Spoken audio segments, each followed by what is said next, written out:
मित्रांनो नमस्कार. तर आर्यनच्या खिशातून गन पडल्यामुळे आजच्या भागामध्ये आता सत्य आहे तो आता त्याला डाऊट येतो की आर्यन हा तोच माणूस असू शकतो. पण आता जो आर्यन आहे तो म्हणत असतो की अहो ही खोटी बंदूक आहे आणि मी अशीच ठेवली आहे माझ्याजवळ, अहो ती असावी लागते ना त्यामुळं.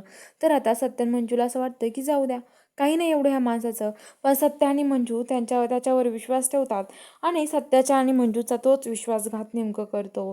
तर होतं असं, इकडे जी मंजू आहे तो मंजूला म्हणतो की हे बघ मंजू, मी तुला एका ठिकाणी घेऊन जातो आणि तुला कळेल नेमकं. तुला आता समजेल, मी सगळं काही दाखवतो तुला तिथे.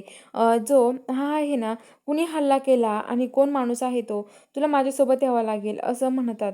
तर तो म्हणतो की मंजू म्हणते ठीक आहे, चल मग आपण जाऊयात असं मंजू म्हणते.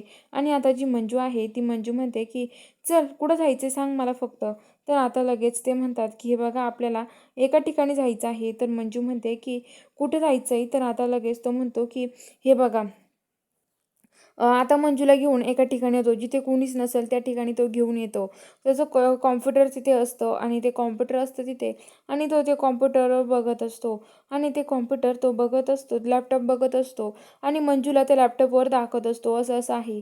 कशाची तरी मोठी फॅक्टरी असते आणि आता ती कळत नाही इकडे सत्याला काही माहीत नसतं. तर आता जो आर्यन आहे तो तिथे मुद्दामून कशाचा तरी धूर करतो.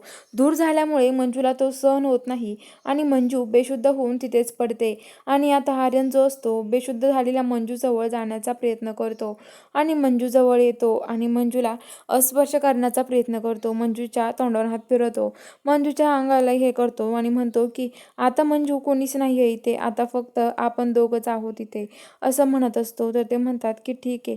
असं म्हणल्यावरती आता जी मंजू आहे ती शुद्धीवर नसते आणि आता ती शुद्धीवर नसते आणि आता लगेच जो आर्यन आहे तो मंजूजवळ जातो. तेवढ्यात ते सत्य येतो.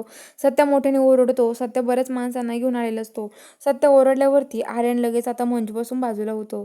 तर बघूया आता पुढील भागात नक्की काय घडणार आहे. बघायला चॅनलला सबस्क्राईब करा.